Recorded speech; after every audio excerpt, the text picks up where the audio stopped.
Bienvenue dans Smart Bourse, votre émission quotidienne pour rester à l'écoute des marchés sur Smart for Change. Vous nous suivez tous les jours en direct à la télévision à 17h via vos box. Vous nous suivez en live également sur les réseaux sociaux et notamment sur le compte LinkedIn de Smart for Change. Et vous nous retrouvez en rattrapage chaque soir, bien sûr, en replay sur bismart.fr ou encore en podcast sur l'ensemble de vos plateformes préférées. Au sommaire de cette édition ce soir, action, rotation. Est-ce que c'est le schéma qui se dessine pour cette fin d'année boursière? On le voit depuis quelques jours, depuis le début du mois de novembre précisément, une rotation de style qui s'opère sur un grand marché comme le marché américain, avec un style value qui est en train de reprendre du poil de la bête, alors que les doutes ou les interrogations à minima sur la valorisation du thème de l'intelligence artificielle se multiplient depuis quelques temps maintenant. Retour de la value aux États-Unis, peut-être des sociétés de qualité ou des sociétés plus défensives en Europe qui pourraient revenir également sur le devant de la scène. On le voit depuis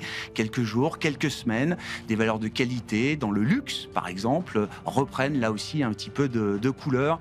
Que penser de ce schéma de marché peut-être qui se dessine pour la fin d'année? Nous en parlerons bien sûr avec nos invités de Planète Marché dans quelques instants. Et puis le retour de la macro américaine, en partie en tout cas, puisque nous n'aurons sans doute pas toutes les données dures liées au mois d'octobre, des données partielles qui pourraient être publiées néanmoins dans les prochains jours, avec une paralysie budgétaire qui se termine temporairement. Rendez-vous en février, puisque la loi de continuation budgétaire court jusqu'au 30 janvier prochain et que différents points de blocage entre démocrates et républicains n'ont pas été totalement levés. La macro-américaine sera à la une également de cette émission. Et puis dans le dernier quart d'heure de Smart Bourse, nous évoquerons l'ISR. Ça fait longtemps qu'on n'a pas parlé d'ISR dans cette émission. Comment repenser, comment aborder l'investissement socialement responsable en 2025, ou plutôt en 2026, qui est l'horizon qui nous anime désormais. Nous en parlerons avec les équipes d'Ecofi. Le directeur du développement d'Ecofi, Antoine Dumont, sera notre invité dans le dernier quart d'heure de Smart Bourse ce soir.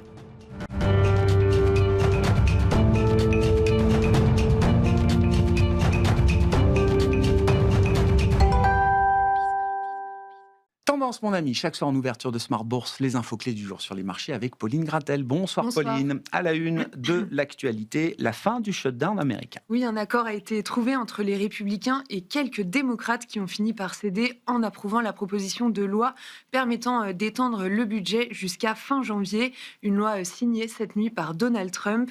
Après 43 jours de paralysie budgétaire, les administrations rouvrent et les fonctionnaires reviennent au travail. Au lendemain d'un record pour le Dow Jones qui a franchi les 48 000 points, les indices américains ouvrent en repli de l'ordre de 1% pour le Nasdaq par exemple. Bon, sur les données américaines, a priori, on ne devrait pas avoir de CPI, de rapport sur l'inflation pour le mois d'octobre aux États-Unis, et le rapport sur l'emploi devrait être amputé de la partie enquête auprès des ménages. On ne devrait pas avoir le taux de chômage, en l'occurrence, dans ce rapport de l'emploi américain relatif au mois d'octobre, qui pourrait être publié peut-être la semaine prochaine. C'est ce qu'indiquait tout à l'heure le président du National Economic Council, Kevin Hassett, aux États-Unis, dans les médias américains. Sur les marchés européens, les indices européens ont battu de nouveaux records aujourd'hui. Oui, l'appétit pour le risque des investisseurs a fait son retour. L'Eurostoxx 50, l'IBEX, le SBF 120 et le CAC 40 ont inscrit des nouveaux records en séance avant de rendre tous leurs gains. Le CAC 40 a néanmoins dépassé pour la toute première fois les 8300 points tirés par Kering, en hausse de plus de 3%, et aussi tirés par les banques. Carrefour se distingue également après l'annonce de l'arrivée de la famille Saadé au sein de son capital. Oui, les marchés, les investisseurs qui s'intéressent aux histoires de retournement dans le secteur du luxe. On voit le titre Kering, comme vous disiez, Pauline, qui gagne autour de 3% aujourd'hui à Paris, dans le sillage d'un Burberry à Londres. Oui, Burberry fait état lors de ses résultats du deuxième trimestre d'un retour à la croissance avec des ventes en hausse de 2% en données comparables. Un an après le lancement de son plan de redressement qui commence à porter ses fruits, Burberry annonce aussi que son activité en Chine est repartie à la hausse. Le titre était en hausse de 5% au meilleur de la séance à Londres. Sur le marché allemand, à Francfort, séance compliquée pour le titre Siemens qui plonge de 7%. Oui, le groupe a publié les résultats de son quatrième trimestre. Le chiffre d'affaires progresse de 3%, mais les commandes reculent du même ordre et le bénéfice net plonge de plus de 10%. Les perspectives de 2026 sont jugées décevantes. Et puis un peu de tech américaine dans l'actualité avec les résultats publiés hier soir après la clôture de Cisco. Oui, le groupe d'infrastructures IA et de solutions digitales bondit de 5% après avoir relevé ses objectifs annuels de bénéfices et de revenus. Cisco met en avant la forte demande pour ses équipements de réseau boostés par le boom de l'intelligence artificielle. Et puis au chapitre macroéconomique, les investisseurs ont pris connaissance de la première estimation de la croissance britannique pour le troisième trimestre. Oui, elle ressort légèrement inférieure aux attentes et au mois précédent, à 0,2% au troisième trimestre, après plus 0,3% au trimestre précédent. Dans le reste de la macro, la production industrielle de la zone euro pour le mois de septembre ressort inférieure aux attentes, en hausse de 0,2%, alors que les analystes tablaient sur une hausse de 0,7%. Enfin, le taux de chômage français remonte légèrement au troisième trimestre à 7,7% de la population active. Au-delà des marchés boursiers, que nous disent les autres grands marchés, à commencer par les marchés obligataires, Pauline? Aux États-Unis, le rendement à 10 ans s'équilibre autour de 4,10%. En Europe, le rendement allemand de même échéance est toujours très stable, autour de 2,65%. Et le rendement britannique à 10 ans est stable également, autour de 4,40%. Sur le marché des changes, le dollar s'affaiblit un peu et l'euro-dollar remonte au-delà de 1,16.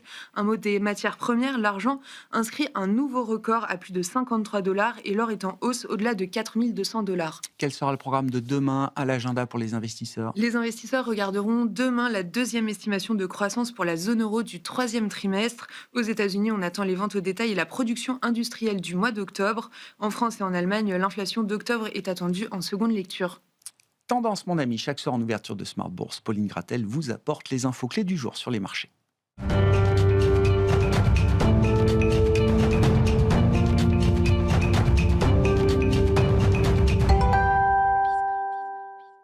Trois invités avec nous chaque soir pour décrypter les mouvements de la planète marché. Léa Dauphas est avec nous ce soir, chef économiste de TAC Economics. Bonsoir Léa. Bonsoir Grégoire. Bertrand Puif nous accompagne, gérant Action Internationale chez Fidelity International. Bonsoir Bertrand. Bonsoir. Et un investisseur institutionnel à nos côtés également, Laurent Martin. Bonsoir Laurent. Vous êtes trésorier au sein de la direction administrative et financière de CIBTP France, qui est le réseau des congés et intempéries du BTP. Bonsoir Laurent. Bonsoir Grégoire. Merci d'être avec nous. Le retour de la macro américaine, en partie, tout du moins. Léa, qu'est-ce qu'on va découvrir, ou pas d'ailleurs, de l'état de santé de l'économie américaine après ce petit trou noir en matière de données dures? On s'est référé à beaucoup de données d'enquête, de données privées, qui ont permis quand même aux économistes de continuer d'alimenter, j'allais dire, le narratif de marché, mais on attend des données un peu plus dures et peut-être un peu plus fiables aussi, malgré tout. Un trou noir qui fait quand même du bien dans notre temps d'économiste, profitons-en. C'est quoi le cri du cœur d'une économiste soulagée d'une absence de déluge de données permanentes? Alors, ça absence de déluge, et puis en fait, l'un dans l'autre, on voit bien que le panorama par rapport à ce qu'on avait connu fin d'été, au mois de septembre, il a en fait très peu changé. La décélération de l'emploi, on continue de le voir, on n'a effectivement pas eu les NFP, mais toutes les données un peu alternatives qu'on peut avoir donnent des ordres de grandeur entre 0 et 50 000 créations d'emplois. Pas énorme, mais en même temps assez cohérent avec le cycle. On a une économie sur le troisième trimestre qui ralentit un peu, en tout cas en termes d'emploi. Pas de surprise à avoir. Le point qui est intéressant, c'est par rapport à l'inflation aussi. On va attendre de voir sur les chiffres. On n'aura probablement pas le mois d'octobre. Mais en fait, c'était les mois dans lesquels on commençait à avoir un peu les effets des tarifs qui se propageaient sur les biens, sur certaines catégories de services. Et donc, l'absence de données ne devrait pas en fait faire diverger le scénario, un ralentissement de l'emploi, mais plutôt normal, plutôt que la crainte qu'on avait quand on avait eu des NFP autour de 20,5. Est-ce que l'emploi se fracasse? Non. Ouais, c'est crash. Non, c'est plutôt quelque chose qui se normalise. L'inflation commence à être un peu plus collante, on va commencer à voir les effets des tarifs. Ce qui est assez intéressant, en fait, c'est comment la Fed va réagir. Et il y avait un sentiment assez bizarre, c'est que on avait le sentiment que les membres devenaient un peu plus hawkish, qu'en fait la baisse était actée, en fait, la succession de baisses de taux était actée dès Jackson Hole, on attendait septembre, on attendait décembre. Là, sans chiffrage, on sent qu'il y a un peu de temps qui se met. Qu'est-ce qu'on attend, qu'est-ce qu'on voit? Nous, quand on utilise des indicateurs de sentiment, on le voit aussi, c'est-à-dire que les acteurs sont un peu plus hawk. Là, je pense que c'est vraiment qu'est-ce qu'il y a dans les données? Est-ce qu'on va avoir des chiffres qu'on n'anticipe pas par les données? Est-ce qu'on a vraiment un choc d'emploi sur un mois? Il ne faut pas que l'oublier, il y a un certain nombre de fonctionnaires dans le secteur public qui, en fait, ont utilisé avaient un certain temps avec des salaires en plus, sinon ils étaient sortis du marché du travail. Donc côté emploi public, on risque peut-être d'avoir un choc. Et là, c'est un peu comment le marché, dans quel mood va se remettre le marché. Est-ce qu'on repart sur la question attention, l'emploi se fragilise, ou est-ce qu'au contraire, on est un peu dans le mood actuel où on dit voilà, c'est quelque chose qui normalise et au final, la croissance américaine se reprend dès la fin d'année et les débuts d'année prochaine. Il y a des effets de rattrapage à attendre après 43 heures de shutdown pour ceux qui ont été mis en chômage partiel notamment. Net, on rattrape combien de ce qui a pu être perdu pendant 43 jours? Alors, c'est assez intéressant, en fait. Le Congressional Budget Office on a beaucoup de chiffres sur qu'est-ce que ça peut avoir. Ce qu'il faut avoir en tête, c'est à peu près une semaine de shutdown, c'est moins 0,1 point de croissance. Donc, avec ces niveaux-là, c'est entre moins 0,4, moins 0,6 sur la croissance. Traditionnellement... Hors effet de rattrapage? Hors effet de rattrapage. Mais les shutdowns sont compensés derrière. Donc, on devrait avoir ce trimestre-là mauvais, mais derrière, on compense. L'un dans l'autre... On va dire que l'effet devrait être nul. La question qu'on avait sur ce shutdown, c'est qu'est-ce qu'il en est de l'emploi public? Est-ce que derrière, les fonctionnaires retrouvent leur emploi ou est-ce que l'administration américaine utilise cet effet de shutdown pour mettre de côté un certain nombre de fonctionnaires? C'est ça qu'il va falloir regarder. Au-delà de ça, on a plutôt envie de le mettre je ne veux pas dire un no-event parce que ce n'est pas le cas, mais en tout cas quelque chose qui arrive dans un environnement macro qui reste favorable et qui probablement arrive dans une réaccélération. Donc au-delà des effets de volatilité, des surprises qu'on peut avoir au mois le mois sur les chiffres, pas à ce stade d'éléments de risque à mettre en avant. Je disais en introduction, peut-être que dans 2 mois et demi, on se retrouve à nouveau en situation de shutdown aux États-Unis. Alors, on est un peu habitué au 90 day break. Je vais dire que c'est un peu notre quotidien maintenant d'avoir des pauses, des phases d'attente. Des reports. Voilà. C'est un peu notre quotidien. Est-ce qu'on pourra y revenir? Oui, et probablement, sûrement. Maintenant, ce qu'on voit aussi, c'est que l'économie tient bien, en fait. Et donc, ça dépend de la période dans laquelle arrive le shutdown. Mais aujourd'hui, et puis encore une fois, il ne faut pas oublier, il y a les midterms qui arrivent. Là, on voit bien qu'il commence à avoir des petites pressions sur les prix alimentaires. La question de l'économie ressurgit dans le débat. Je pense de toute manière que l'administration américaine fera tout pour remporter les midterms. On n'oublie pas, on disait un peu comme... alors, je ne vais pas dire une blague, c'est pas le bon terme, mais Trump fera des chèques. Et effectivement, c'est ce qu'il a voulu faire. 2 000 € pour les ménages. Donc, tout ça, en fait, entretient le sous-jacent d'une économie américaine qui reste résiliente et qui se tient bien malgré cet environnement. Un peu plus d'incertitude, dont l'incertitude qu'on a actuellement. Je veux dire que c'est un peu notre quotidien maintenant, ces phases de on attend et puis... Ouais. Bon, un peu de patience donc, d'accord avec l'idée que oui, un peu moins de bruit statistique et ça permet aussi de peut-être se concentrer un peu plus sur les tendances profondes qui animent l'économie américaine, Laurent, et puis quel serait le risque ou un risque d'erreur pour la Fed à l'occasion de ce prochain meeting en décembre? Oui, ça fait du bien. Oui, ça fait du bien aussi. Ça fait du bien. Deux déjà qui votent pour le shutdown. Avec des réactions de marché qui sont parfois, qu'on trouve parfois très exagérées par rapport à la différence entre ce qu'on attendait du chiffre, est-ce que le chiffre est ressorti, avec souvent d'ailleurs le fait que le marché interprète le chiffre sort comme attendu, donc c'est bon. Alors que le fait qu'il sorte comme attendu n'est pas forcément bon. Ça peut être un mauvais chiffre. Ça permet de regarder effectivement un peu plus long. Alors, je ne suis pas économiste, je lis attentivement beaucoup de papiers d'économistes. Ce qu'on constate, je suis assez d'accord sur l'inflation, c'est un peu sticky. On a un peu le même panorama qu'en août, qu'en septembre. 3% d'inflation year on year. Sur les 6 derniers mois, 3% d'inflation. Sur les 3 derniers mois, 3,5% d'inflation. Le new normal, quoi. Le new normal. Et donc, la Fed, me semble-t-il, fait un peu rentrer des ronds dans des carrés en disant oui, l'emploi est fragile. Alors, on est à un taux de chômage de 4,3. Donc, avec aussi la politique migratoire de Trump, on pouvait s'attendre à ce que les créations d'emplois diminuent un petit peu. Donc, il reste dans cette optique de normaliser les taux vers le taux neutre. On ne connaît pas vraiment aujourd'hui. Est-ce qu'il est à 2,5? Est-ce qu'il est à 2,75? À 3? On ne sait pas vraiment où il est. Dans quel délai? Donc, on sait qu'il y a un dissident très fort, Miran, qui veut que la Fed baisse ses taux très, très fortement. Donc, hier, il a dit décembre, je voudrais une baisse de 0,50 au minimum. Bon, il Ça fera fait pas- 3 fois qu'il demande. Ça Enfin, fait ça trois- fera ça- 3 ça fois fera qu'il trois demande fois.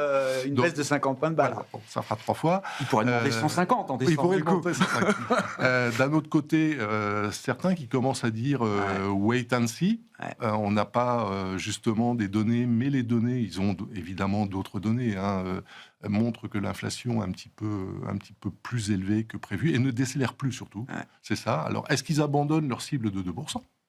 Aujourd'hui, c'est une daily, je crois, de la Fed qui a donné une interview qui a dit il est hors de question parce qu'on n'arrive pas à revenir à 2. revenir à 2, de changer le move the goalpost. Ah ouais, ça a été répété à plusieurs reprises dans ce cycle. Mais vous dites, si la Fed se mettait vraiment à baisser les taux dans un vrai cycle de baisse de taux avec une inflation toujours à 3, le marché pourrait l'interpréter comme l'abandon de la cible. Le marché pourrait l'interpréter d'abord comme l'abandon de la cible, pourrait l'interpréter ensuite en disant, alors que l'économie réaccélère, on baisse les taux, ça va encore mettre du fuel dans l'économie, ça veut dire que dans 6 mois, dans 3 mois, dans 6 mois, peut-être qu'ils seront obligés de se remettre en mode hausse des taux, et hausse des taux forte, parce qu'une fois que l'inflation commence à déraper, on se souvient de 2023, il faut aller vite, il faut taper fort.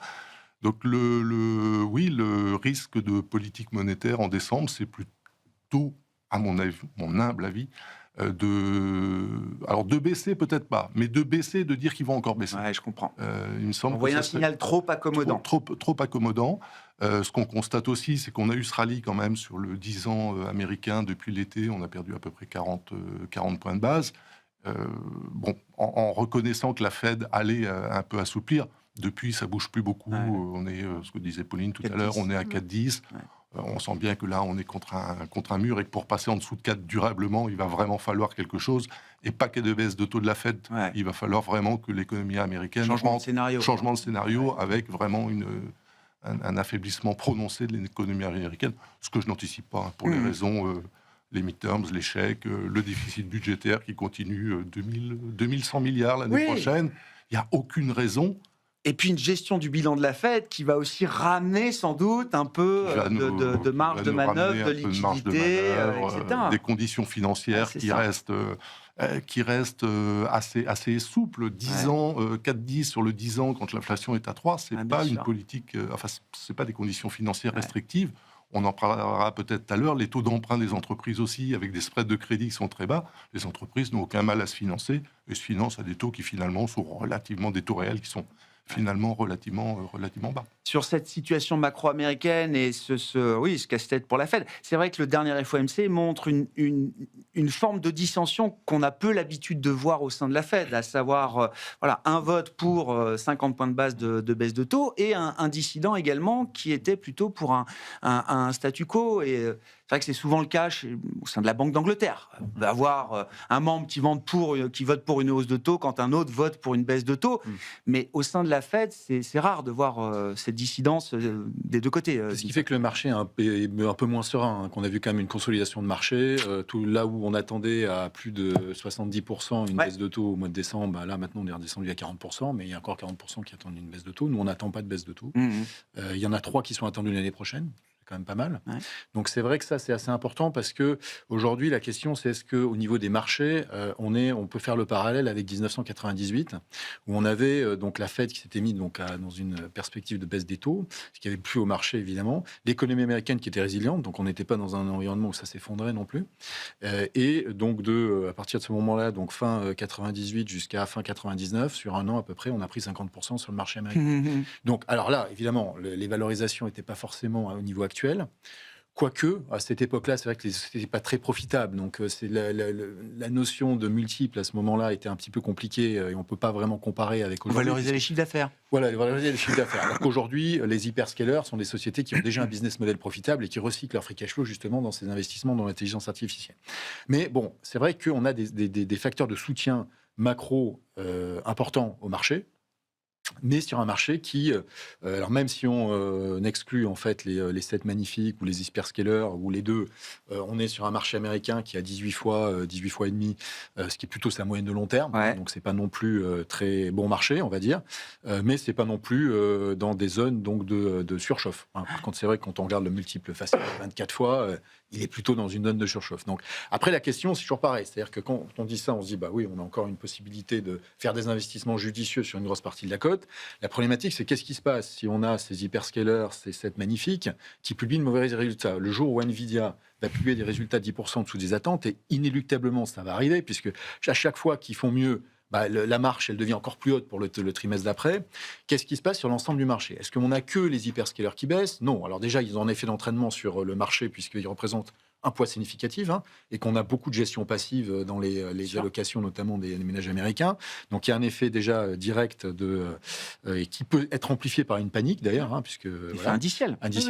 Et puis c'est vrai que si l'indice américain baisse, l'intérêt des investisseurs non américains sur le marché américain est moindre. C'est-à-dire, on a rarement vu les investisseurs internationaux, quand l'indice baisse, se dire, aller dans la capillarité et dire, moi, je vais aller investir sur des valeurs en dehors de l'indice. Personne n'aura envie d'acheter le marché américain pour la value. Voilà, c'est ça. C'est pas un marché qui attire des investisseurs value. C'est-à-dire que si on a un marché étal, on voit, nous, et c'est ce qu'on voit en ce moment, cette rotation continuée vers la value, puisqu'on a une pontification quand même de la courbe des taux américaine. Bon, les taux courts vont baisser à quelle vitesse, c'est la question. Et les taux longs, pour nous, ils vont monter aux États-Unis, dédollarisation et autres éléments. Donc clairement, ça c'est favorable à la value. Mais il faut qu'on reste dans un marché plus ou moins étal. Il ne faut pas que le marché s'effondre, parce que s'il s'effondre, malheureusement, tout baissera. On pourra parler après de ce qui baisse moins en relatif, mais l'intérêt du marché américain ne sera plus le même. Vous le dites vous-même, on est en 98.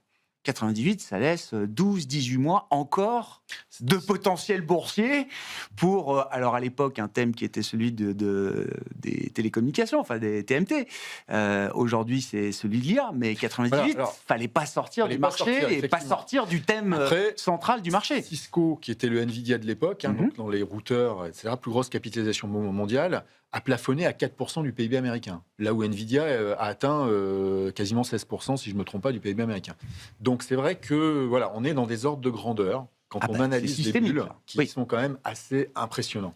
Mais encore une fois, les bilans des sociétés sont plus sains. Il y a moins d'appels au final. Alors ça commence un peu, OpenAI commence un peu à avoir des problématiques de funding, mais il y a moins d'appels au crédit qu'à l'époque pour l'instant. Pour l'instant, voilà. Donc bon, les choses paraissent un peu plus sous contrôle, mais on est en termes de valorisation quand même, encore une fois, de manière agrégée sur le marché américain, sur les indices américains, sur des ratios qui sont très élevés. Le fait qu'on commence à financer une petite partie de ces capex à travers de la dette, Laurent, ça crée un risque nouveau, ça crée un lien de corrélation ou diffusion du risque entre la partie equity, la partie crédit. Je parle du thème de l'IA, bien sûr. Alors, ils peuvent lever 25 milliards comme ça, évidemment, c'est monstrueux. C'est-à-dire moins de rachat d'actions aussi. Ça veut dire qu'on arbitre différemment la gestion du cash flow, du free cash flow, etc. Et est-ce que ça crée un risque supplémentaire autour de ce thème de l'IA, par exemple? Et est-ce que les investisseurs crédits vont être, j'allais dire, impliqués dans ce thème d'une manière ou d'une autre? Je crois que ce qui inquiète est un grand mot, mais ce que les gens commencent à regarder, c'est effectivement tous les investissements, les capex des Mag 7, c'est 70% de l'EBITDA aujourd'hui. Ouais.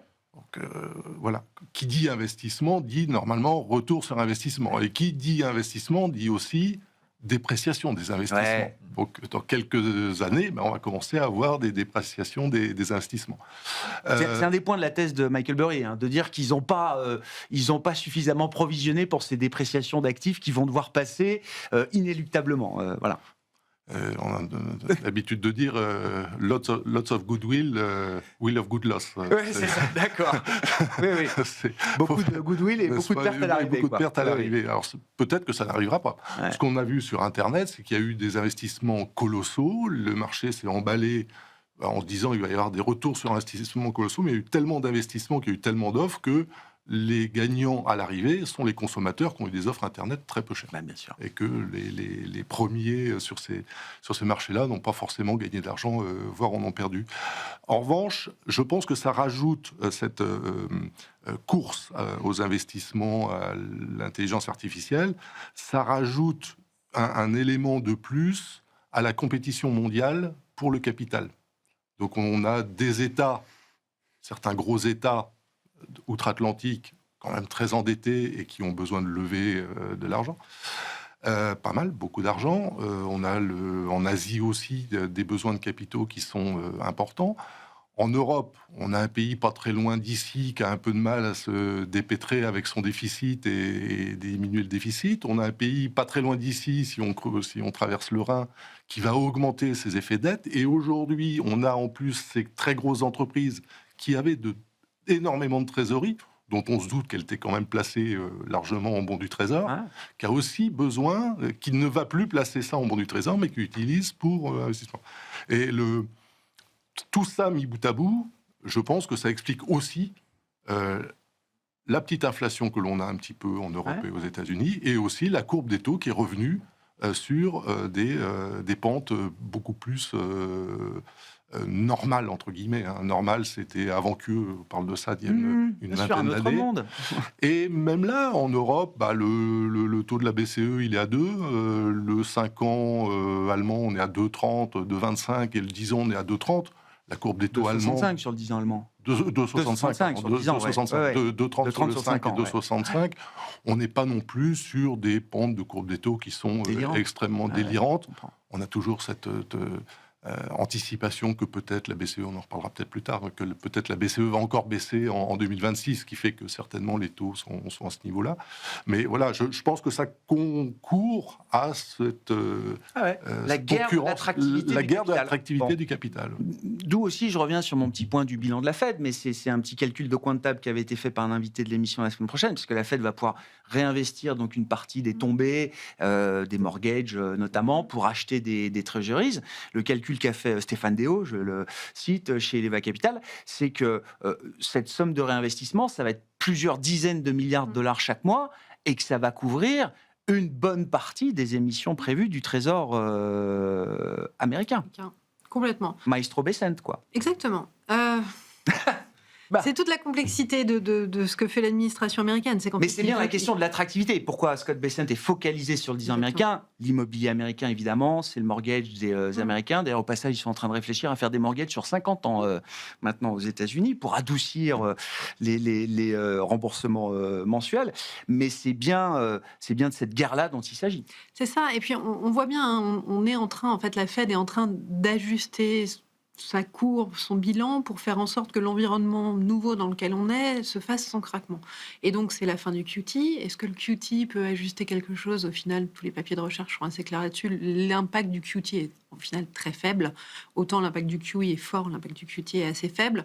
On le voyait bien Comme avec regarder la peinture séchée sur un mur, nous disait Janet Yellen.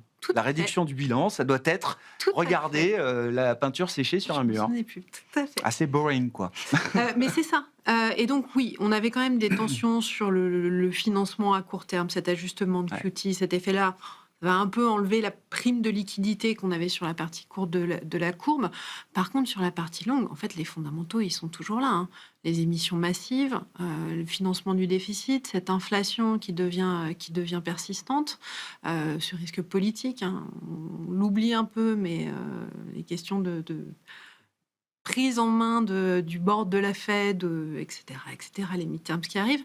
Et donc, en fait, le mouvement, il est assez logique. Dans une phase où on a des investissements qui vont être massifs, un endettement qui va être massif, des émissions massives, une prime politique qu'on a du mal à mesurer, mais qui est présente, une inflation plus élevée, une croissance qui augmente, je ne vois aujourd'hui aucun facteur à ce que les taux baissent. Bon. Donc le mouvement global, de toute manière, il est issu d'une quantification de la courbe. La partie courte, on a envie de se dire, la Fed, alors est-ce qu'elle va faire 3, est-ce qu'elle va faire 4 ? Au final, c'est acté dans le marché. Le court, il est quasiment ajusté. Par contre, le long, on a vraiment des marges à une accélération sur la partie longue. Et il y a une manière de freiner, de ralentir quand même ce processus. Comment on fait, en fait? Et c'est tout le concept de répression financière. On en revient toujours à ça. C'est du contrôle de courbe, c'est du contrôle de bilan, et on utilise tous les outils à disposition. Et c'est ce que doit faire l'administration américaine, parce que de toute manière, la pression sur les taux longs est telle dans l'environnement qu'on connaît et avec la rhétorique trumpienne qu'il faut freiner, en fait, cet ajustement du long. Ce qui est intéressant, c'est qu'on le disait tout à l'heure, Bertrand, le marché américain n'est pas un marché value. Il y a de la value dans le marché américain, mais ce n'est pas ce qui attire les investisseurs. Alors je repose, est-ce que ça peut changer? Ce qu'on voit depuis quelques jours, est-ce que ça peut donner au moins l'idée d'une fenêtre d'opportunité pour ce style value sur le marché américain? Et puis encore une fois, pour des investisseurs value, le style a quand même bien payé partout dans le monde au terme de cette année 2025. Il faut quand même peut-être là aussi remettre un peu l'église au milieu du village, mais je voyais des indices MSCI World ex-US, c'est peut-être du plus 20 ou plus 25 aujourd'hui.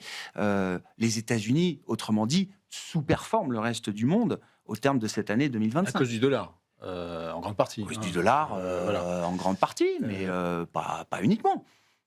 Oui. Ouais. Alors, après, la question effectivement des styles aux États-Unis se pose aujourd'hui, et c'est aussi poser la question de la gestion active versus la gestion passive. C'est-à-dire que tant que les flux resteront des flux passifs vers les États-Unis, et donc le fait qu'il n'y ait pas eu forcément une bonne performance est plutôt un point positif pour la rotation de style, puisque les gens sont moutonniers. Donc, comme il n'y a pas une bonne performance en euros, il n'y aura pas forcément de réinvestissement important, puisque une grosse partie des gens réinvestissent sur ce qui a beaucoup monté et vendent ce qui a baissé. Malheureusement, c'est comme ça. Donc, de ce fait-là, quand à la fin de l'année, les gens vont regarder leur portefeuille et regarder, bon, les États-Unis, ça n'a pas bien marché, ils vont réallouer ailleurs qu'aux États-Unis. Donc, à partir de là, on aura peut-être un effet moindre de réinvestissement sur des traders ou des ETF qui, de facto, surpondèrent et soutiennent les cours, stimulent les cours de ces gros poids de l'indice. Et c'est vrai que l'écart de valorisation est important avec les sociétés qui sont plutôt dans les secteurs value. Alors c'est vrai qu'il y a eu des phénomènes un peu spécifiques sur certains segments de la value américaine, comme les banques régionales. C'est vrai que ça a un petit peu pesé quand même sur... À un moment donné, les capitaux revenaient sur les banques américaines et aussi sur les banques régionales. Les petits problèmes qu'on a eus donc, il y a quelques mois ont un peu cassé ce momentum, comme ça avait été le cas d'ailleurs il y a 1 an et demi. Donc oui, il y a énormément d'opportunités aujourd'hui. Après, voilà, on pense que nous, l'année prochaine, le marché devrait redécouvrir les investissements aux États-Unis via la gestion active, et à partir de là, aller chercher à la fois la value, mais aussi les petites et moyennes valeurs, qui aux États-Unis sont encore plus en retard qu'ailleurs, du fait encore une fois de ces effets de flux vers les gros poids de l'indice. Voilà, encore une fois, il ne faut pas qu'il y ait un souci sur les gros poids de l'indice qui fasse qu'il y en ait un ou deux qui commencent à baisser fortement. On a vu AMD la semaine dernière qui commençait un petit peu à avoir des mauvais résultats, et donc il y avait un effet d'entraînement ce jour-là. En tout cas. Ralentir aussi, un petit coup d'arrêt de voilà. ralentir. Donc, tout le monde s'est arrêté de respirer quelques secondes. Tant qu'il y en a un à la fois, ça va. Mais imaginons qu'on en ait plusieurs qui, lors d'une publication du 4e trimestre, par exemple, commencent un petit peu à faiblir. Bon, ça pourrait avoir un effet global sur le marché américain et sur les marchés globalement. Mais du coup, profitons des autres marchés. Oui. Non, mais enfin, je veux dire, est-ce que c'est pas toujours, est-ce que ça reste pas toujours une bonne idée de continuer de se dédollariser, en tout cas de sortir, d'essayer d'alléger un peu le poids qu'on peut avoir sur des actifs américains pour profiter de l'Europe, il y a une opportunité clairement, de l'Asie. Clairement en Europe, il y a une opportunité, puisque là encore, on parle beaucoup du stimulus allemand, mais il n'est pas encore dans les chiffres. On va encore attendre un petit peu pour le voir, mais ce sera sans doute l'année prochaine qu'on va commencer enfin à le voir. Donc ça, il devrait y avoir un effet d'entraînement évidemment sur l'économie allemande, mais aussi sur l'économie européenne. On a ce premier élément. On a l'effet un peu sous-jacent des investissements dans la défense. On sait que c'est pas, contrairement à ce que pensait le marché quand les titres sont partis au sommet, évidemment, on peut pas ajuster les investissements dans la défense, en particulier dans la défense du jour au lendemain, mais c'est un facteur de soutien sur les 5-10 prochaines années. Et puis, on a la cerise sur le gâteau. S'il y a un cessez-le-feu en Ukraine, quand même la reconstruction de l'Ukraine qui est quelque chose d'énorme. C'est un pays qui est quand même très gros, qui a subi énormément de dégâts. On voit aujourd'hui dans chaque jour les infrastructures énergétiques sont attaquées. Donc il va falloir tout reconstruire. Donc évidemment les sociétés américaines ont une grosse partie du marché, mais les sociétés européennes également. Et donc là il y aura un effet d'entraînement aussi sur l'Europe. À 14 fois les profits. Aujourd'hui, ça nous paraît quand même assez intéressant. Après, il y a voir aussi le verre à moitié vide, et les gens qui sont un petit peu, ils disent oui, mais l'Europe, attention, qui regardent un peu la problématique de la dette, et pas simplement sous l'angle de la France, en se disant qu'il y a un put implicite de l'Allemagne sur le reste de l'Europe, et que l'Allemagne, donc, au travers de son stimulus, va voir en tout cas à court terme. Son ratio on peut croire aux effets multiplicateurs keynésiens à moyen terme, mais en tout cas à court terme, la dette va augmenter par rapport au PIB en Allemagne. Donc à partir de là, à quel niveau le marché va se sentir serein, et à quel niveau il commence à dire oh là là, le pilier de l'Europe, celui qui tient tout le système, commence un peu à se rapprocher, j'en sais rien, les 100% de dette sur le PIB, et là, attention, on va avoir un traitement un peu différent. Et là, on peut rentrer dans une crise, alors pas équivalente sans doute à 2011-2012, mais quand même une crise de la dette où il y a les investisseurs, que ce soit sur le marché de la dette, mais aussi sur le marché equity, se disent, l'Europe, c'est pas cher, mais attention quand même, il y a cet élément sur la dette. Bon, nous, on est plutôt positif, donc c'est le premier scénario qu'on retient. Mais il faut avoir en tête cet élément-là sur l'Europe, qu'à un moment donné, les investisseurs peuvent à nouveau regarder la problématique de la dette, et comme ils sont en train de le faire au Japon. Le Japon est à 250% de dette sur PIB. Oui, mais Les justement, taux étaient à zéro pendant 15 ans. Maintenant, prenons ils commencent à l'exemple monter. allemand, comparé à l'exemple japonais, ça laisse quand même beaucoup de marge encore. Oui, mais 250 en Europe, là, c'est des Non, niveaux mais qui sont quand même... voilà. Oui.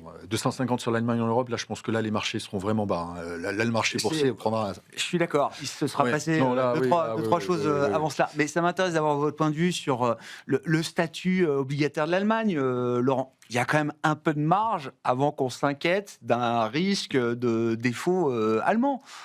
Dans le catalogue de choses que j'ai pu voir, que j'aurais pu anticiper, que je n'aurais pas anticipé depuis quand même maintenant quelques dizaines d'années que je suis là, ce serait est-ce qu'un jour le 10 ans espagnol peut passer sous le 10 ans allemand? Ça, pour l'instant, je ne l'anticipe pas encore. Je ne pense pas qu'il y ait grand-chose à craindre dans les 5-10 ans qui viennent. Ça reste un point d'ancrage. Ça reste un point d'ancrage. Il y a effectivement un point important sur la dette allemande, c'est que la dette allemande en nominal va augmenter, mais c'est surtout le flottant qui va énormément augmenter. Parce qu'il y a beaucoup de dette allemande qui est dans les banques centrales internationales, en réserve de change, qui sert de collatéral sur les différentes opérations auprès des marchés à terme, etc., chez les assureurs allemands, bien évidemment. Donc on avait un flottant de la dette allemande qui était extrêmement faible. Et cette augmentation de la dette qu'on va avoir dans les années qui viennent, ça va augmenter le flottant très significativement, peut-être 2-3 fois. Le marché l'a reconnu. Ouais. On a un 10 ans allemand un 10 ans allemand qui est remonté une courbe des taux positive. Non, avant de s'inquiéter sur l'Allemagne, je pense qu'il va couler beaucoup d'eau sous les ponts. Pays avant l'Allemagne. Oui, je pense qu'on s'inquiétera bien avant. Ne citez personne. Voilà, non, on s'inquiétera bien avant. Non. On sera surpris positivement par les fruits du plan de relance allemand. Alors, j'y rajouterais du coup une deuxième cerise sur le gâteau qu'on oublie souvent, les plans NGU. Le restant des plans NGU, tous les plans qu'on a eus en fait post-Covid. Si on regarde ce que font l'Espagne et l'Italie n'ont reçu à ce stade que 75% des fonds. Sur les 75% des fonds qu'ils ont reçus, il y en a à peu près 40% qui sont vraiment rentrés dedans. Les plans NGU s'arrêtent l'année prochaine, fin 2026. Si les fonds ne sont pas demandés, les fonds ne se sont pas déboursés. Quand on prend l'ensemble de ce qui est possible de faire, il y aura à peu près 300 milliards supplémentaires d'investissements dans tous les pays européens qui arrivent l'année prochaine. Soyons raisonnables, faisons des hypothèses de multiplicateurs budgétaires. On m'a expliqué que le plan Juncker n'avait jamais été déboursé totalement, faute de projet. Là, en étant raisonnable, on a au moins 150 milliards qui arriveront probablement fin 2026, plus probablement en 2027. Et donc, on a en fait tout cet effet d'entraînement. Effectivement, les plans européens de défense, c'est un sujet de long terme. Mais on le voit bien, en fait, c'est en train de créer les consortiums, c'est en train de créer les M&A là-dessus. Et en fait, on a un écosystème industriel qui se recrée, plus les plans d'investissement restants NGU qui sont quand même massifs en termes de montant. On peut estimer, sans être très optimiste sur la croissance, que ça nous amènerait en tout cas à un boost supplémentaire. Alors, c'est plutôt fin 2026, début 2027, mais on a quand même des critères de satisfaction Europe. On s'est tous réjouis au mois de mai-juin avec le plan allemand. Je pense qu'en fait, et c'était un peu ce qu'on avait en tête, c'est 2026, 2028... 2027, que ça monte en charge. Oui. Mais en fait, ces plans NGU, on les oublie et en fait, les montants sont massifs. Et ça, c'est des pays comme l'Italie, l'Espagne, que vous avez cités, qui en profitent le plus. Exactement. Mais avec des effets d'entraînement. C'est ce que montraient ces plans. C'est le fait que tous les pays aient accès à cet argent-là en même temps et qu'en plus, l'Allemagne aura cet effet-là. Le plan allemand, c'est plutôt un plan industriel allemand d'infrastructure. Mais le fait que tous les pays ensemble aient cet effet-là, mais en fait, l'effet multiplicateur est beaucoup plus fort. Bon, mais le plan allemand spécifiquement, il permettra, je sais pas, de surprendre positivement en termes de résultats qu'on mesurera avec les chiffres de croissance de PIB. Assez simplement. Oui et non. Et je vais faire le parallèle avec notre situation proche, notre situation française, c'est-à-dire que aujourd'hui on a tous les critères pour que ça fonctionne. En fait, on a une BCE qui est en gros à 2%, bon, je ne pense pas qu'elle va baisser plus, une inflation qui est plus du tout une issue. Par contre, en fait, on commence à voir désormais tous les effets différés en fait de cette crise. Les amortisseurs qu'on avait, ils sont plus là, et donc les marges des entreprises sont pénalisées, les défaillances sont en train d'augmenter. Tout ça se fait dans un environnement de taux qui ne baissera plus. Le coût du capital, le coût de la dette, c'est un nouveau facteur. Et dans un environnement instable où l'Europe est mal positionnée par rapport à la Chine et aux États-Unis. Donc voilà, on a des facteurs de soutien, on a de l'investissement qui arrive, on a une sorte d'écosystème européen, en tout cas une prise de conscience. C'est ce qui me semble apparaître, en tout cas en accélération récente, qu'il y a une prise de conscience que l'Europe doit sortir par le haut de ces crises-là. Maintenant, est-ce qu'en termes de croissance, on va être très élevé? Allez, soyons positifs. Zone euro, on sera peut-être à un 3 de croissance. Les États-Unis, on les attend autour de 2,5. La Chine... L'an prochain, encore. La Chine avec 4 en ralentissement. Oui. Mais en tout cas, voilà, les facteurs de soutien qu'on n'attendait pas seront présents. Mais il y a quand même un momentum un peu plus positif. Ouais. Bon, politique d'investissement pour finir l'année là sur les actions internationales. Est-ce qu'on a envie déjà de verrouiller une partie des performances dans des fonds qui ont pu bien performer, Bertrand? Est-ce que c'est un peu la stratégie? On a des rallyes de fin d'année, comme on dit. Alors, donc voilà, en général, on l'idée les de pas quitter le marché tout de suite, alors, ok. Ils ne viennent pas, là, personne ne l'anticipe. Donc peut-être qu'on aura un rallye de fin d'année. Il faut avoir ça en tête quand même. Non, nous on regarde un peu effectivement ce qui se passe en Chine et on pense que malgré le rebond des actions chinoises, elles restent quand même assez en retard, avec une valorisation à 12 fois qui effectivement est plus forte, plus élevée qu'à 9 fois il y a un an. Mais quand on compare ça par rapport donc à l'Europe à 14 fois, vu les éléments aussi que, pas si on en discutera, mais sur les data centers. Nous, on pense que d'ici 10 ans, la Chine écrasera le reste du monde, tout simplement parce que l'accès à l'énergie bon marché, notamment nucléaire, parce qu'ils sont rentrés dans un plan... Power is free, disait en Chine Jensen Huang la semaine dernière. L'énergie, c'est gratuit là-bas, pour ceux qui font de l'IA. Ils ont décidé, il y a une dizaine d'années, d'y aller à fond sur le nucléaire. Et donc, les centrales nucléaires vont rentrer progressivement dans les prochaines années en opération. Et ils vont sortir du charbon. Donc, en plus, le mix deviendra propre aussi, d'un point de vue éthique. Alors qu'aux États-Unis, on est en train de se... Voilà, c'est pour ça que certains titres sont en fusion aux États-Unis, sans faire de jeu de mots. On a du gaz, en fait. On fait des centrales au gaz, très, très vite, etc. Mais on sait que, voilà, sur le long terme, le nucléaire a quand même une compétitivité par rapport au gaz qui est importante. Les prix du gaz sont certes faibles aujourd'hui, mais ils peuvent fluctuer. Le nucléaire, c'est vrai que ça, c'est une base que la Chine est en train de s'acheter pour donner une perspective à quelqu'un qui opère un data center, qui a une consommation importante. Le nucléaire permet d'avoir une vision donc des prix à long terme qui est relativement peu fluctuante. Et ça, c'est quand même un avantage conséquent. Ça permet d'imaginer un vrai cycle de surperformance des actions chinoises, asiatiques, émergentes, comme on a pu l'avoir post-crise TMT on a pendant quand même 7-8 ans. Voilà, on va dire le léger rebond de l'économie chinoise s'est fait surtout via un rebond de l'industrie, une stabilisation de l'immobilier, mais la consommation reste encore largement en berne. Et ça, c'est vraiment le moteur pour les 10 prochaines années de la Chine. Et la capacité du gouvernement, des autorités chinoises à apprendre comment on gère le moral des consommateurs, et comme aux États-Unis, ils savent le faire à merveille, en entretenant le marché, le marché monte, on fait en sorte que les gens achètent des actions. Mais c'est ce qu'ils sont en train de faire. Le dernier stimulus, ils ont essayé de pousser, d'incentiver, on va dire, les ménages chinois à acheter des actions. Regardez, ça monte, etc. derrière, pour essayer de créer des effets de richesse et de derrière relancer cette consommation. Nous, notre pari sur l'année prochaine, c'est qu'ils vont réussir, en tout cas, à donner l'impression au marché que cette consommation remonte.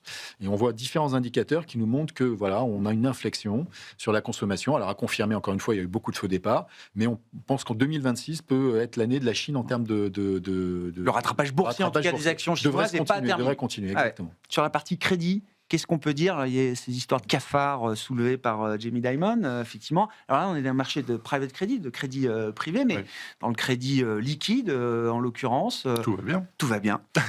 Est-ce que tout va trop bien, du coup, Laurent? Est-ce qu'il est temps de se poser des questions ou pas?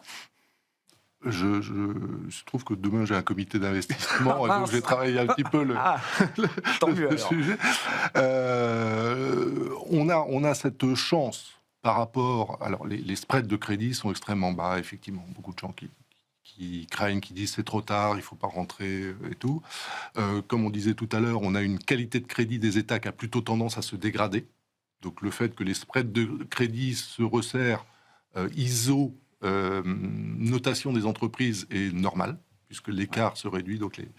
Mais surtout, on a, comparativement à la période des taux négatifs, on a des taux souverains qui sont positifs et assez nettement positifs. Donc sur un fonds high yield, mais sans aller dans le bas yield, vous êtes sur du double B-, double B, double B-. Le haut du high yield. Le haut du high yield, bonne qualité. Aujourd'hui, on construit un portefeuille sur une maturité 4-5 ans avec des rendements qui vont être entre 4,5 et 4,75. Ce qui reste confortable en termes de taux réel et ce qui permet d'amortir quand même un certain nombre de risques sur le crédit, parce que le crédit, ça reste risqué. Le principal risque pour le crédit, c'est pas les gros émetteurs, c'est pas les entreprises. Le principal risque, c'est la fraude, en fait. C'est la fraude. Ah oui, oui. C'est la fraude. D'accord. C'est-à-dire une entreprise qui va faire défaut parce qu'elle a... D'accord. Voilà. Oui. Ce qu'on a vu avec en Allemagne, la grosse qui a fait... oui, j'ai plus le nom en tête. Qui était la star du DAX et qui s'est effondrée du jour au lendemain parce qu'il y avait une fraude. Wirecard. Oui, c'est ça. Voilà. Oui. Les entreprises qui émettent, qui sont cotées, elles sont suivies par des analystes qui font les meilleures hypothèses. L'univers d'investissement est extrêmement large. Si on a un petit doute sur une entreprise, on se dit bon, à ce prix-là, c'est plus très intéressant. On trouve que le risk reward est plus intéressant. On va aller sur une autre entreprise. Et le vrai risque, c'est la fraude. C'est une fraude comptable, une fraude financière, qui fait que là, dans un portefeuille, si vous avez, et par définition, vous voyez pas la fraude. Le petit signe noir idiosyncratique. À part ça. Sur des fonds obligataires entre, on va dire, entre triple B et double B-, on a des taux de rendement et des portages qui restent confortables et qui protègent, j'aime pas le mot protéger, mais qui permettent d'amortir au cas où l'économie s'affaiblisse, au cas où les taux souverains remontent parce qu'il y a un petit peu plus d'inflation, ça permet d'amortir le choc et d'avoir des rendements qui resteraient normalement positifs à horizon 1 an. Merci beaucoup. Merci à vous trois pour votre éclairage et votre expertise ce soir dans Planète Marché. Laurent Martin, CIBTP France, Bertrand Puy, Fidélité Internationale et Léa Dauphin, Stack Economics.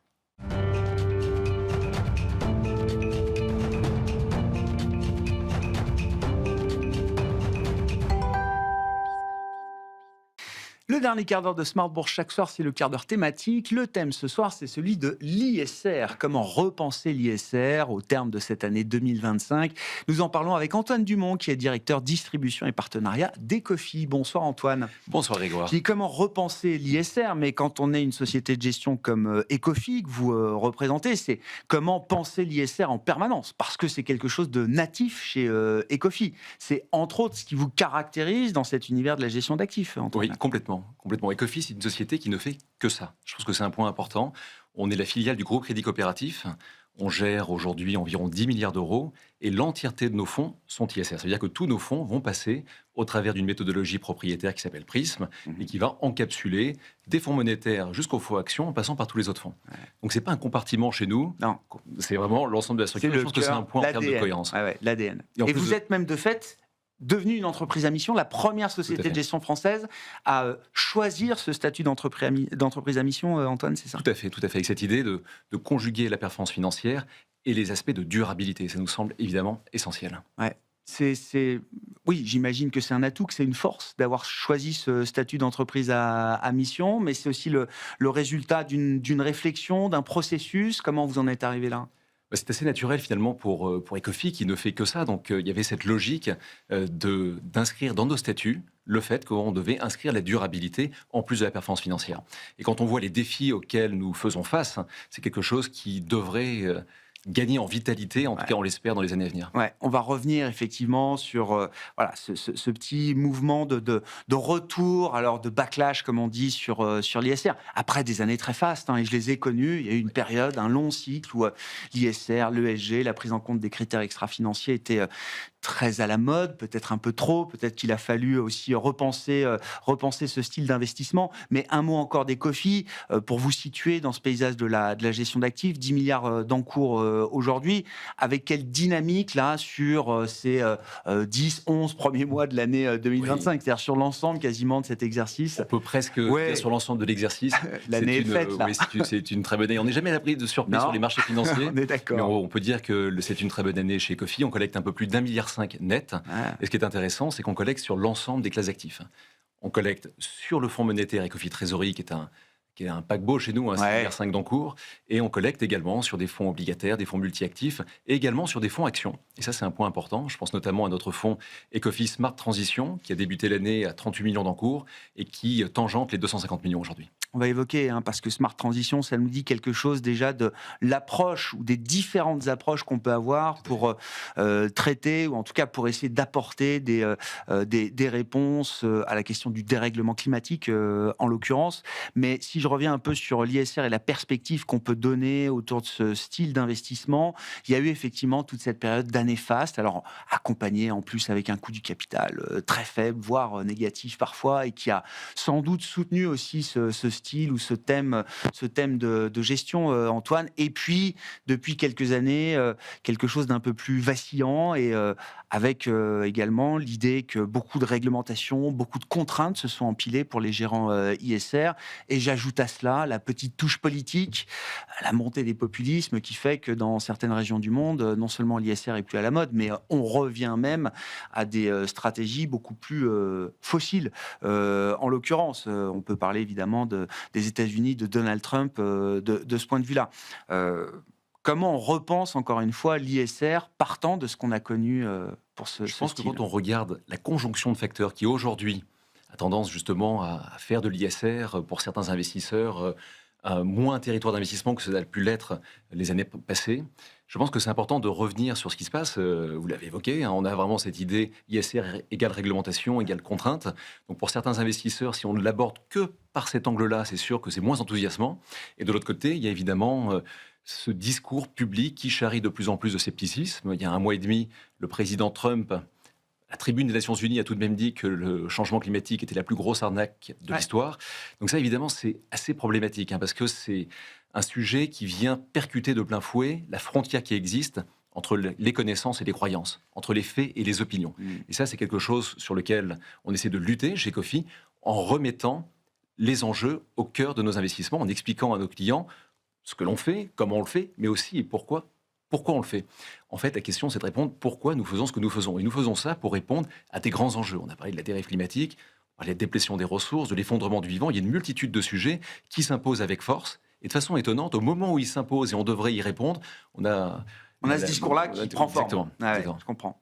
L'oreille est attentive quand vous traitez à nouveau ce sujet, quand on remet les arguments sur la table, et c'est toujours bien de le faire aussi, Antoine. L'oreille des clients, des partenaires est attentive. Ça parle encore quand même l'ISR aujourd'hui. Je pense qu'il y a plusieurs... Vous avez collecté plus d'1 milliard, donc Oui, je pense que pour une maison 100% ISR, il y a la réponse est déjà en partie dans la question. On voit ce dynamisme, donc ça c'est très encourageant.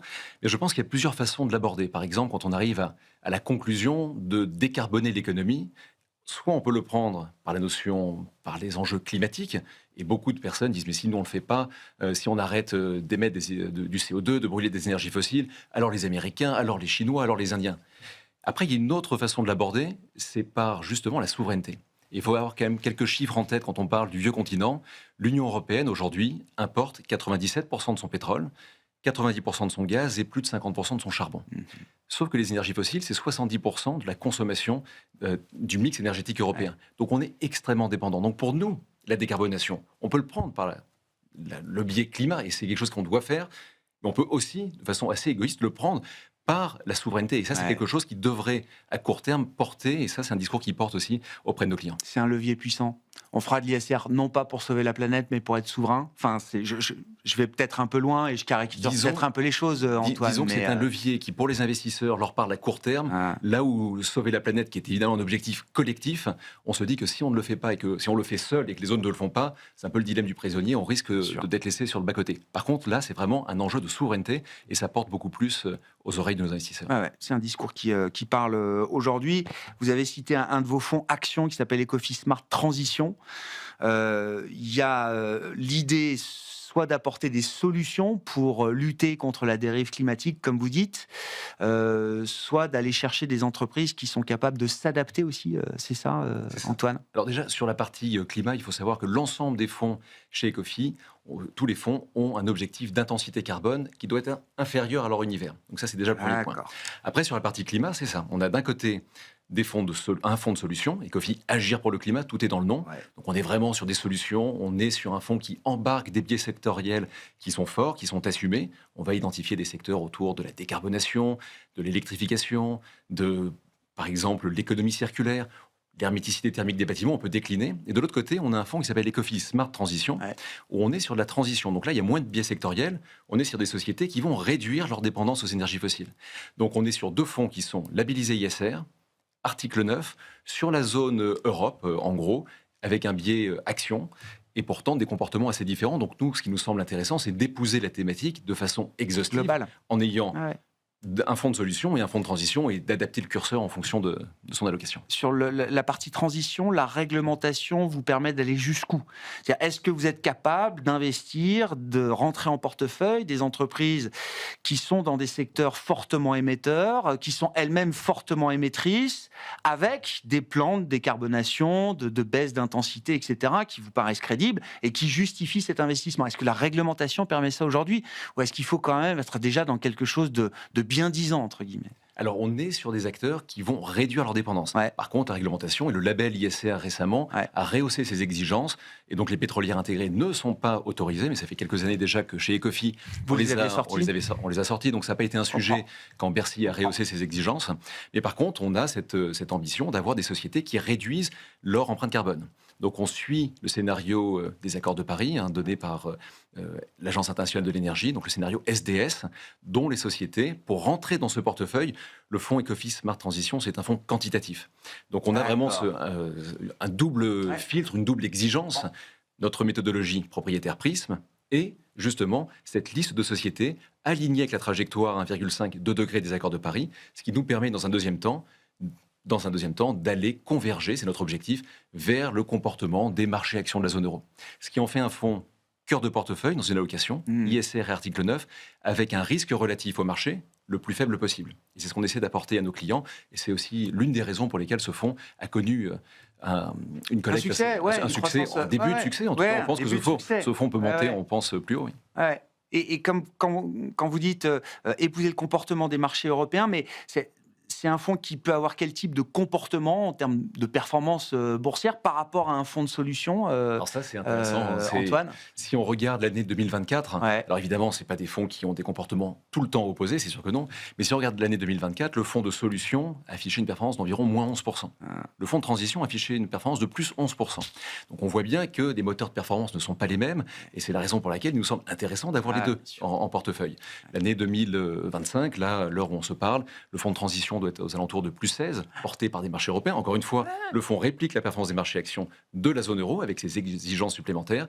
Et le fonds de solutions doit être aux alentours de plus 8 depuis le début de l'année. Donc 2 fonds complémentaires pour traiter ce sujet de la dérive climatique, notamment chez vous, chez Ecofi. Tout à fait. Merci beaucoup Antoine, merci d'être venu nous parler de l'ISR en 2025 et d'Ecofi bien sûr. Antoine Dumont, le directeur distribution et partenariat d'Ecofi, était l'invité de ce dernier quart d'heure de Smart Bourse ce soir, à retrouver bien sûr en replay sur bismart.fr.